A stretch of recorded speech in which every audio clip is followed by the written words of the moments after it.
Hello students, मैं doctor Anupreeta Mishra. आप Anupreeta Mishra electrical engineering के चैनल पर आज करियर एवेन्यूज जो इलेक्ट्रिकल इंजीनियरिंग के हो सकते हैं या आप लोग जानते भी होंगे, पर जस्ट मैं आपकी इंफॉर्मेशन के लिए सभी कुछ कवर करके बताना चाहती हूँ कि एज एन इलेक्ट्रिकल इंजीनियर आप कहाँ कहाँ अप्लाई कर सकते हैं। एक्चुअली इलेक्ट्रिकल इंजीनियरिंग की इम्पोर्टेंस बहुत ज़्यादा है और हम ये कह सकते हैं कि जैसे हमारी ज़िंदगी में पानी की ज़रूरत होती है, वैसे ही सारे स्ट्रीम्स में, सारे सेक्टर्स में, सारी इंडस्ट्रीज में, सब जगह हमें इलेक्ट्रिकल इंजीनियर्स की ज़रूरत होती है या इलेक्ट्रिसिटी के बिना कुछ भी रन नहीं हो सकता। जैसे इलेक्ट्रिकल व्हीकल की भी बात करें जो आजकल सबसे ज़्यादा है ग्रीन एनर्जी और ग्रीन एनवायरनमेंट के लिए, तो इलेक्ट्रिकल व्हीकल्स में भी ऑटोमोबाइल इंडस्ट्री में अब इलेक्ट्रिकल इंजीनियर्स की ज़रूरत पड़ती है। पहले ऑटोमोबाइल इंडस्ट्री में सिर्फ और सिर्फ मैकेनिकल इंजीनियर्स की ज़रूरत पड़ती थी, अब इलेक्ट्रिकल इंजीनियर्स की भी ज़रूरत पड़ती है। हेल्थ केयर में तो है ही, जितने भी डिवाइसेस इक्विपमेंट्स बनते हैं वो इलेक्ट्रिसिटी पर ही चलते हैं, तो हमें इलेक्ट्रिकल इंजीनियर्स की ज़रूरत पड़ती है। ऐसे ही इलेक्ट्रॉनिक्स, सिविल में बड़े बड़े इक्विपमेंट्स होते हैं फील्ड पर, या आप किसी भी टाइप के सिविल इंजीनियरिंग वर्क को परफॉर्म करना चाहते तो बिना इलेक्ट्रिसिटी के तो कर ही नहीं सकते। ऐसी रोबोटिक्स, स्ट्रक्चरल और बहुत सारी फील्ड्स जहाँ पे बिना इलेक्ट्रिकल इंजीनियरिंग के तो सर्वाइवल है ही नहीं उन फील्ड्स का। ऐसे ही क्रॉस डिसिप्लिनरी एरियाज भी है, रोबोटिक्स है, मैकेट्रॉनिक्स है, बायोमेडिकल है, सब जगह आपको इलेक्ट्रिकल इंजीनियर्स की ज़रूरत पड़ती है to optimize power to devices. मतलब डिवाइसेस को जो पावर दी जाती है उसको ऑप्टिमाइज करने के पॉइंट ऑफ व्यू से हमें इलेक्ट्रिकल इंजीनियर्स की ज़रूरत पड़ती है। रिन्यूएबल सोर्सेज वाले सेक्टर भी हमारा ही है इलेक्ट्रिकल इंजीनियर्स का, तो वहाँ तो नीड है ही। तो ये सारे एरियाज है जहाँ पर इलेक्ट्रिकल इंजीनियर्स, मतलब मेरे ख्याल से कोई भी एरिया ऐसा नहीं है जहाँ पर इलेक्ट्रिकल इंजीनियर्स की ज़रूरत नहीं होती है। अब करियर कैसा हो सकता है एक इलेक्ट्रिकल इंजीनियर का, तो वो माइक्रो इलेक्ट्रिकल इंजीनियर हो सकता है, मतलब कम वोल्टेज पे वर्क करना पड़े। जॉब का नेचर ऐसा हो सकता है कि वहां पर फील्ड जॉब 20 वोल्ट से नीचे के वोल्टेज की हैंडलिंग पर होता है। इलेक्ट्रिकल इंजीनियर्स होते हैं सभी जगह, होते हैं मेंटेनेंस इलेक्ट्रिकल इंजीनियर्स होते हैं, या इवन अलग अलग पोजीशंस पर भी होते हैं electrical engineers. Instrumentation engineer, telecommunication engineer, electrical design engineer जो इलेक्ट्रिकल मशीन्स को डिज़ाइन करता है, तो ये सारे काम इलेक्ट्रिकल इंजीनियर करता है। और इन सारे करियर्स के अलावा बहुत सारे न्यू जॉब भी जनरेट हुए हैं डिफरेंट फील्ड्स में, जैसे डिज़ाइन एंड डेवलपमेंट के, चाहे वो मेडिकल साइड हो, सिविल इंजीनियरिंग साइड हो, रोबोटिक्स साइड हो, कहीं भी हो, डिज़ाइन एंड डेवलपमेंट में भी इलेक्ट्रिकल इंजीनियर्स काम आते हैं। साइंटिफिक रिसर्च में भी इलेक्ट्रिकल इंजीनियर्स का इन्वॉल्वमेंट है ही, मेंटेनेंस जैसा अभी बताया वहाँ भी है, इंफ्रास्ट्रक्चर में भी इलेक्ट्रिकल इंजीनियर्स की ज़रूरत पड़ती है। इवन ग्रीन बिल्डिंग्स वगैरह जो आजकल बनाई जाती है वहाँ पर भी इलेक्ट्रिकल इंजीनियर्स की ज़रूरत पड़ती है, और मैन्युफैक्चरिंग साइड में तो इलेक्ट्रिकल इंजीनियर्स की ज़रूरत पड़ती है। अब डिफरेंट सेक्टर्स जहाँ पर एम्प्लॉय किए जाते हैं इलेक्ट्रिकल इंजीनियर्स, तो as a system designers, engineering managers भी होते हैं, वो भी इलेक्ट्रिकल इंजीनियर्स हो सकते हैं। इंजीनियरिंग एनालिसिस्ट होते हैं, सिस्टम डेवलपर्स होते हैं, एजुकेटर्स भी, मतलब पढ़ाने वाले भी इलेक्ट्रिकल इंजीनियर्स, रिसर्चर्स भी है, नेटवर्क इंजीनियर्स भी है जो नेटवर्किंग करते हैं, एकॉस्टिक कंसल्टेंट्स जहाँ पे साउंड से रिलेटेड सारी चीज़ों को मैनेज किया जाता है, वहाँ पर भी इलेक्ट्रिकल इंजीनियर्स की ज़रूरत पड़ती है। एरोस्पेस इंजीनियर्स भी होते हैं इलेक्ट्रिकल इंजीनियर्स, ब्रॉडकास्ट इंजीनियर्स भी इलेक्ट्रिकल इंजीनियर्स हो सकते हैं, और कैड टेक्नीशियंस भी इलेक्ट्रिकल इंजीनियर्स हो सकते हैं। डिफरेंट पोजीशंस जो टाइटल्स होते हैं उन पोजीशंस के, वो क्या क्या हो सकते हैं: इलेक्ट्रिकल और electronic engineer, project engineer, transmission engineer, power system engineer या असिस्टेंट इंजीनियर। ये मैं पूरा वास्ट आपसे डिस्कस कर रही हूँ कि कैसे कहाँ का इलेक्ट्रिकल इंजीनियर्स का डिप्लॉयमेंट एम्प्लॉयमेंट हो सकता है। इसके साथ साथ इलेक्ट्रिकल इंजीनियरिंग करने के बाद आप गेट में अपीयर हो सकते हैं और वैलिड गेट स्कोर का अगर आपके पास आ जाता है, वैलिड स्कोर आप मिलता है आपको, तो आप पब्लिक सेक्टर कंपनीज में भी अप्लाई कर सकते हैं, या फिर आप एमटेक के लिए अप्लाई कर सकते हैं आईआईटीज और एनआईटीज में, या फिर आप रिसर्च सेंटर्स जैसे इसरो और डीआरडीओ में जूनियर साइंटिस्ट की एग्जाम्स में भी अपेयर हो सकते हैं along with valid GATE score. इसके साथ साथ इलेक्ट्रिकल इंजीनियरिंग करने के बाद हम डिफरेंट टाइप के कोर्सेज करके अपन खुद बहुत ज़्यादा स्किल्ड भी हो सकते हैं। जैसे आजकल मशीन लर्निंग है, या साइबर सिक्योरिटी है, या डेटा साइंटिस्ट का कोर्स भी कर सकते हैं। और इसके अलावा कोर इलेक्ट्रिकल में रहने के लिए पीएलसी, प्रोग्रामेबल लॉजिक कंट्रोलर्स वाला भी कोर्स कर सकते हैं, ऑटोकैड वाला कर सकते हैं, मैटलैब तो है ही जो कि आजकल सबको आ जाता है, वीएलएसआई डिज़ाइन कोर्स भी कर सकते हैं, प्रोग्रामिंग लैंग्वेजेस के भी डिफरेंट कोर्सेज कर सकते हैं। और इसकी वजह से एक इलेक्ट्रिकल इंजीनियर सफिशिएंटली स्किल्ड हो सकता है, इनमें से किसी एक पर्टिकुलर डायरेक्शन में भी जा सकता है। अब इलेक्ट्रिकल इंजीनियर्स को एब्जॉर्ब करने वाली इंडिया में 3 टाइप की पब्लिक सेक्टर की कंपनीज हैं, जो कि 3 कैटेगरीज में डिफाइन की गई है, एक महारत्न, एक नवरत्न और एक मिनी रत्न। तो ये जो लिस्ट मैं बता रही हूँ आपको 10 कंपनीज की, ये महारत्न है, जिसमें बीएचईएल है, भारत हेवी इलेक्ट्रिकल लिमिटेड है, भारत पेट्रोलियम है, कोल इंडिया लिमिटेड है, गेल लिमिटेड है, हिंदुस्तान पेट्रोलियम कॉरपोरेशन लिमिटेड है, इंडियन ऑयल कॉरपोरेशन लिमिटेड है, एनटीपीसी लिमिटेड है, oil and natural gas corporation limited है, power grid corporation of India limited है, और steel authority of India limited है।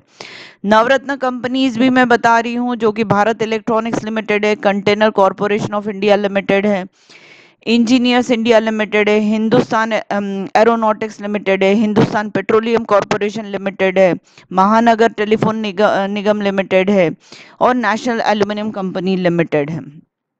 नवरत्न कंपनीज की और भी ये बहुत सारी लिस्ट मैंने यहाँ पर देकर रखी हुई है। ऐसे ही मिनी रत्न कंपनीज भी बहुत सारी है बेटा, लिस्ट मेरी बहुत बड़ी है, आप देख सकते हैं। मल्टीपल कंपनीज है जो मिनी रत्न में आती है। अब इनमें अप्लाई करना हो महारत्न, नवरत्न और मिनी रत्न कंपनीज में, तो आप इनकी वेबसाइट्स को भी ऑब्जर्व कर सकते हैं, या फिर आप न्यूज़पेपर्स वगैरह के थ्रू भी फाइंड आउट कर सकते हैं कि कहाँ पर कौन से टाइप की जॉब्स अपॉर्चुनिटी अवेलेबल है। पर ये सब जितनी भी मैंने महारत्न, नवरत्न और मिनी रत्न कंपनीज बताई है, ये सब इलेक्ट्रिकल इंजीनियर्स को एब्जॉर्ब करते हैं। इसके अलावा गवर्नमेंट और पब्लिक सेक्टर की भी बहुत सारी कंपनीज हैं, जिसमें हम अलग अलग एग्जाम्स में अपीयर होकर, many exams are being conducted every year on state as well as central level. तो आईएएस की एग्जाम होती है, और आईएएस की एग्जाम क्लियर करने के बाद इलेक्ट्रिकल इंजीनियर्स एब्जॉर्ब हो सकते हैं Indian railway service of engineers में, इंडियन रेलवे स्टोर सर्विस में, सेंट्रल इंजीनियरिंग सर्विस में, Indian defence service of engineers में, इंडियन ऑर्डिनेंस फैक्ट्रीज सर्विसेज में, ऐसी central water engineering, central engineering service, border road engineering service, ये सारी है जिसमें आप आईएएस की एग्जाम देकर जॉब अवेल कर सकते हैं। पब्लिक सेक्टर की कंपनीज जो हैं, उसमें भी ग्रेजुएट इलेक्ट्रिकल इंजीनियर्स अगर गेट स्कोर प्रॉपर ले आते हैं अपना गेट की एग्जाम देकर, तो इन सारी कंपनीज में गेट स्कोर के बेसिस पर उनका जॉब कंफर्म हो सकता है। पर ये कंपनीज भी अपना एडवर्टाइजमेंट अलग से निकालती कि गेट स्कोर जिनका वैलिड आया है वो अप्लाई करे। तो डिफरेंट पब्लिक सेक्टर की कंपनीज में आपको अप्लाई करना पड़ेगा, but you have to keep check. आपको इनकी वेबसाइट्स के थ्रू चेक रखना पड़ेगा कि क्या यहाँ पर जॉब रिक्वायरमेंट है, तो हम एप्लीकेशन फिल कर सकते हैं अगर हमारे पास गेट स्कोर कार्ड प्रॉपर है। तो ये सारे हैं जिसमें आप गेट स्कोर कार्ड के थ्रू अप्लाई कर सकते हैं। अभी जैसे मैंने बताया कि ये वाली जो Indian railway service of engineers है, इसमें आईएएस की एग्जाम्स के थ्रू जब हाँ जॉब मिलता है तो वो सीधे बेटा कमिश्नर लेवल का होता है, और बाकी गेट स्कोर कार्ड के थ्रू जब आप इन्हीं में जॉब लेते हैं तो थोड़ा जूनियर लेवल का होता है, मतलब below commissioner level, executive engineer या इंजीनियर्स, इस टाइप के लेवल पे आपको इन सारी कंपनीज में गेट स्कोर कार्ड के बेसिस पर जॉब लग सकता है। पर हायर पोस्ट पे जाना है तो आपको आईएएस एग्जाम क्लियर करके ही जाना पड़ेगा। और लास्ट वीडियो में मैंने बताया था कि गेट की प्रिपरेशन अगर आप करते हैं तो ऑब्वियस तरीके से आपकी आईएएस की भी प्रिपरेशन हो जाती है। तो गेट देने के बाद के साथ साथ आपको आईएएस भी देना चाहिए बेटा। तो ये और प्राइवेट कंपनीज जो हैं हमारे पास जो हायर करती है इलेक्ट्रिकल इंजीनियर्स को, वो है Alstom, ABB, Larsen and Toubro, Crompton Greaves limited, Bajaj electrical, Siemens India, Tata steel, Tata motors. ये सारी कंपनीज हैं जो कि एम्प्लॉय करती है स्टूडेंट्स को, ग्रेजुएट इंजीनियर्स को। ये वाली प्राइवेट कंपनीज, और भी बहुत लिस्ट मेरी बड़ी है प्राइवेट कंपनी की। जॉब अपॉर्चुनिटीज जो अब्रॉड में मिल सकती है इलेक्ट्रिकल इंजीनियरिंग वाले स्टूडेंट्स को, वो है इस बेसिस पर कि इंडस्ट्रियल एक्सपीरियंस आपको 2-1 साल का हो जाए। तो Mitsubishi electric, acai, alpine electronics, जो कि अब्रॉड बेस्ड कंपनीज है, उसमें भी बेटर पैकेज पर आप एम्प्लॉय हो सकते हैं। अब अगर आपको जॉब नहीं करना है आफ्टर यूजी पीजी, मतलब ये बीटेक कर लिया फिर एमटेक कर लिया और आपको जॉब नहीं करना है, तो आप रिसर्च साइड में भी जा सकते हैं या हायर स्टडीज के लिए भी जा सकते हैं। तो यूजी के बाद आप पीजी के लिए जा सकते हैं। गेट की एग्जाम में अपीयर होंगे तो आपको एनआईटीज और आईआईटीज में एमटेक के लिए अपॉर्चुनिटी मिल सकती है। एमफिल और आपका पीजी हो जाए, फिर आप गेट एग्जाम में अपीयर होते हैं तो आप एमफिल पीएचडी के लिए भी अप्लाई कर सकते हैं, या फिर आप जूनियर रिसर्च फेलो के लिए भी गेट स्कोर कार्ड के साथ आप जूनियर रिसर्च फेलो, मतलब जॉब्स इन रिसर्च भी आपको मिल सकती है। क्योंकि अलग अलग इंस्टीट्यूट्स में अलग अलग जगह पर जो गवर्नमेंट प्रोजेक्ट्स फंडिंग होती है, उन फंडेड प्रोजेक्ट्स के लिए जो प्रिंसिपल इन्वेस्टिगेटर होता है, जो मेन रिसर्च कंडक्ट कर रहा होता है उस प्रोजेक्ट से रिलेटेड, उसको अपने अंडर में जूनियर रिसर्च फेलोज रखने पड़ते हैं। तो अगर आपका पीजी हो चुका है तो भी आप एज अ रिसर्च फेलो वहाँ पर अपॉइंट हो सकते हैं। वो आपका कॉन्ट्रैक्चुअल जॉब होता है 3 साल का, 5 साल का, based on the timeline of the project, पर फिर भी आप उस तरफ भी जा सकते हैं। तो मतलब जॉब नहीं करना है तो आप हायर स्टडीज में जाएं, रिसर्च साइड में जाएं, और नेचुरली ये सारी साइड्स ऐसी हैं जिसके थ्रू आप एजुकेटर तो बन ही सकते हैं, मतलब प्रोफेसर तो बन ही सकते हैं इलेक्ट्रिकल इंजीनियरिंग के। अलग अलग वैल्यू एडेड ट्रेनिंग एक्टिविटीज भी आप कर सकते हैं। जैसे एक्टिव लर्निंग हमेशा आप में होनी चाहिए, मतलब आप कुछ ना कुछ सीखते रहिए। Electrical engineers have to apply knowledge learn in new task in every project they undertake. मतलब अलग अलग प्रोजेक्ट्स में जब आप डिप्लॉय होते हो कंपनीज के थ्रू या किसी गवर्नमेंट प्रोजेक्ट में, तो आपको नेचुरली एक्टिव रहना पड़ेगा दिमागी तौर पर, कि आप अलग अलग टास्क को परफॉर्म कर सके। एजुकेशन कंटिन्यू रखना इंपॉर्टेंट है so that you can keep up with the changes in the technology. मतलब टेक्नोलॉजीज में जो चेंजेस आ रहे हैं वो ग्रास्प करते रहिए, सीखते रहिए। लर्निंग आपकी कंटिन्यू रहनी चाहिए। जैसे आजकल बहुत ज़्यादा machine learning, data science, cyber security इनका यूज़ हो रहा है। मशीन लर्निंग जो है वो सिस्टम्स को, जो मशीन के सिस्टम्स को ट्रेन करने के लिए मशीन लर्निंग ऐसा किया जाता है।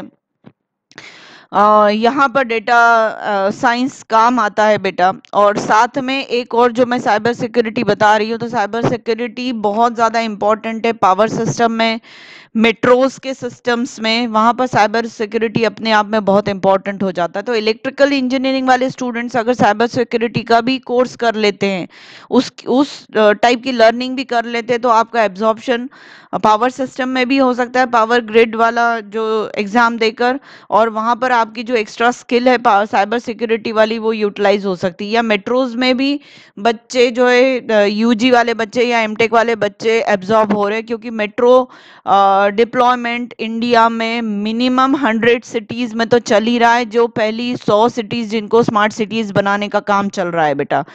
तो रिक्वायरमेंट मेट्रो रेलवे में भी इलेक्ट्रिकल इंजीनियर्स की भरपूर है, जूनियर लेवल से सीनियर लेवल तक बेटा। तो साइबर सिक्योरिटी वाला नॉलेज होना वहाँ पे, या मशीन लर्निंग का नॉलेज होना आपके लिए कामगार सिद्ध हो सकता है। वैल्यू एडेड ट्रेनिंग्स आप पीएलसी, स्काडा, जावा, पाइथन, सोलर, पीसीबी डिजाइनिंग ये सब करके भी आप इंडस्ट्रीज में अपने स्किल्स को दिखाकर अच्छी जॉब अपॉर्चुनिटीज आपको मिल सकती है। अगर इंडस्ट्रीज में हाइड्रोलिक्स और न्यूमेटिक्स कंट्रोल वगैरह से रिलेटेड पीएलसी वाला भी अंडरस्टैंडिंग आपको होगी तो इंडस्ट्रीज में भी आपका यूटिलाइजेशन अच्छा खासा हो सकता है। Industrial automation ultimately PLC SCADA से ही होता है, तो वो नॉलेज वो स्किल आप में हो तो बेहतरीन है। रिलेवेंस ऑफ एनर्जी ऑडिटिंग, हाँ ये एक और एरिया है डिफरेंट टाइप का, जिसमें हर इंडस्ट्री को हर साल एनर्जी ऑडिट करवाना पड़ता है, हर ऑर्गेनाइजेशन को। इनफैक्ट जहाँ पर पावर कंजम्पशन ज़्यादा है वहाँ पर उनको एनर्जी ऑडिट करवाना पड़ता है। मतलब वहाँ पर पावर फैक्टर प्रॉपर, मतलब हाई पावर फैक्टर पे काम हो रहा है कि नहीं, पावर फैक्टर लो तो नहीं है बहुत ज़्यादा, या रिएक्टिव पावर वहाँ पर ज़्यादा, पावर फैक्टर कम है मतलब रिएक्टिव पावर यूटिलाइजेशन वहाँ पर बहुत ज़्यादा है। तो इस टाइप के चेक्स जो होते हैं वो एनर्जी ऑडिट वाले जो होते हैं वो करते हैं। वो रिपोर्ट जनरेट करते हैं कि आपका ऑर्गेनाइजेशन आपकी इंडस्ट्री में प्रॉपर एनर्जी का यूटिलाइजेशन ऑप्टिमाइज्ड वे में हो रहा है कि नहीं, और गवर्नमेंट ने इसे कंपलसरी करके रखा है एनर्जी ऑडिट का सर्टिफिकेट हर इंडस्ट्री को, हर ऑर्गेनाइजेशन को हर साल जनरेट करना पड़ता है। तो इसके लिए एनर्जी ऑडिट इंजीनियर्स होते हैं, तो वो भी एक डिफरेंट एरा है जॉब के लिए। ऐसे इंस्ट्रूमेंटेशन इंजीनियर्स भी होते हैं, मेजरमेंट टेक्निक्स भी डिफरेंट टाइप की होती है जो इलेक्ट्रिकल इंजीनियर्स समझ पाते हैं और इंडस्ट्रीज में उन सब चीज़ों को डिप्लॉय कर पाते हैं। आईओटी भी, इंटरनेट ऑफ थिंग्स का भी एम्प्लॉयमेंट बहुत ज़्यादा हो रहा है, यूज़ बहुत ज़्यादा हो रहा है अलग अलग इंडस्ट्री में, अलग अलग चीज़ों में, अलग अलग सेंसर्स के साथ एम्बेडेड सिस्टम्स भी डिप्लॉय हो रहे हैं। तो ये भी काम इलेक्ट्रिकल इंजीनियर सीख सकता है, मतलब एक अलग स्किल वो अपने अंदर आईओटी सीख के ला सकता है, एम्बेडेड सिस्टम्स को समझ के ला सकता है। डिफरेंट और दूसरी कंपनीज हैं जो प्लेसमेंट ऑफर करती है, और दूसरे ऑर्गेनाइजेशन है जो प्लेसमेंट ऑफर करते हैं इलेक्ट्रिकल इंजीनियर्स को। तो मैंने आईबीएम और इन्फोसिस टॉप पे लिखा है, TCS, Zensar technologies, Exaware, KPIT, Indian army. अब मैं इसमें कहूँ इंडियन आर्मी और ये मर्चेंट नेवी और साथ में इंडियन नेवी, और यहाँ पर मैंने एयरफोर्स नहीं लिखा है, उसमें भी जा सकते हैं इलेक्ट्रिकल इंजीनियर। तो ये कुछ ऑर्गेनाइजेशन सेंट्रल लेवल के मैंने यहाँ पर डाले हुए हैं जो प्लेसमेंट ऑफर करते हैं इलेक्ट्रिकल इंजीनियर्स को। उसके अलावा मोस्टली मैंने सारी कंपनीज यहाँ पर मल्टीनेशनल कंपनीज सॉफ्टवेयर से रिलेटेड डालकर रखी है। तो ये भी एक एरिया है इलेक्ट्रिकल इंजीनियर्स के एब्जॉर्ब होने का जो हाई पैकेज देते हैं। पर बेटा अब टाइम के साथ इतने कंप्यूटर इंजीनियर्स प्रोड्यूस हो रहे हैं all over world, even India में, और इंडिया तो क्या हर स्टेट में इतने ज़्यादा कंप्यूटर इंजीनियर्स प्रोड्यूस हो रहे हैं। तो मुझे लगता है कि इस सेक्टर में इलेक्ट्रिकल इंजीनियर्स की मल्टीनेशनल कंपनीज में अब इलेक्ट्रिकल इंजीनियर्स को उतना ज़्यादा एब्जॉर्ब नहीं किया जाएगा। यहाँ पर सॉफ्टवेयर कंपनीज में ज़्यादा कंप्यूटर साइंस इंजीनियर्स को, एआईएमएल वाले, साइबर सिक्योरिटी वाले, डेटा साइंटिस्ट को, इनको एब्जॉर्ब किया जाएगा। तो आप अपने कोर साइड में रहे, वहाँ पर भरपूर जॉब अपॉर्चुनिटीज़ रहती हैं। तो आप अपनी स्टडीज़ को बहुत अच्छा डेप्थ में करिए, नॉलेज गेन करिए throughout your UG tenure और पीजी टेन्योर, और आप अच्छी कोर इलेक्ट्रिकल में जॉब ऑप्ट करिए। जिसको शौक है सॉफ्टवेयर साइड का वो जा सकता है, पर मेरा पॉइंट ये है कि धीरे धीरे करके स्लैक कंप्यूटर साइंस में भी आने वाला है। जैसा अभी कई सालों से इलेक्ट्रिकल, मैकेनिकल, सिविल और इलेक्ट्रॉनिक्स एंड टेलीकम्युनिकेशन में स्लैक चल रहा है, वही स्लैक सेम कंप्यूटर साइड में भी आने वाला है। और अप एंड डाउन तो बेटा चलता ही रहता है। जो मैं समझ पा रही हूँ वो ये है कि अब इलेक्ट्रिकल इंजीनियर्स और मैकेनिकल इंजीनियर्स के लिए अब टाइम अच्छा आने वाला है बेटा। तो उम्मीद करती हूँ आपको मैंने इतनी सारी इन्फॉर्मेशन आप लोगों से शेयर की। आप लोग इससे रिलेटेड पर्सनली कमेंट करके मुझसे और भी इन्फॉर्मेशन चाहते हैं तो मैं आप लोगों को वो इन्फॉर्मेशन भी दे दूंगी। जो भी स्पेसिफिक आपकी क्वेरीज हो उससे रिलेटेड आप इन्फॉर्मेशन ले सकते हैं। तो उम्मीद है आपको ये सब पसंद आया होगा कि आपके लिए कितनी सारी जॉब अपॉर्चुनिटीज है। तो बेटा बीटेक में एडमिशन ले चुके हैं या लेने वाले हैं तो आप अपना उस हिसाब से थॉट प्रोसेस स्ट्रीमलाइन करिए और अपनी पढ़ाई बहुत अच्छे से करिए। जो चीज जब हम कर रहे होते हैं ना उसको हमें बहुत अच्छे से सीख लेना चाहिए। अगर एक दिन का काम आप बहुत अच्छे से कर लेते हैं तो अगले दिन का काम भी आपसे अच्छे अच्छे से ही होगा। मतलब लर्निंग आपकी अच्छी, डे बाय डे आपकी लर्निंग इम्प्रूव ही होती चली जाएगी। फाइनल डे पे एक साथ पढ़ने जाओगे तो वो उतना अच्छा आपकी लर्निंग नहीं होगी उसमें जितना कि आप रेगुलर बेसिस पर स्टडीज करेंगे तो आपकी लर्निंग बहुत अच्छी होगी और लॉन्ग टर्म पे ग्रेजुअल लर्निंग ही काम आती है बेटा। तो कंसिस्टेंसी, अगेन मैं कहूंगी कंसिस्टेंसी इज वेरी इंपॉर्टेंट।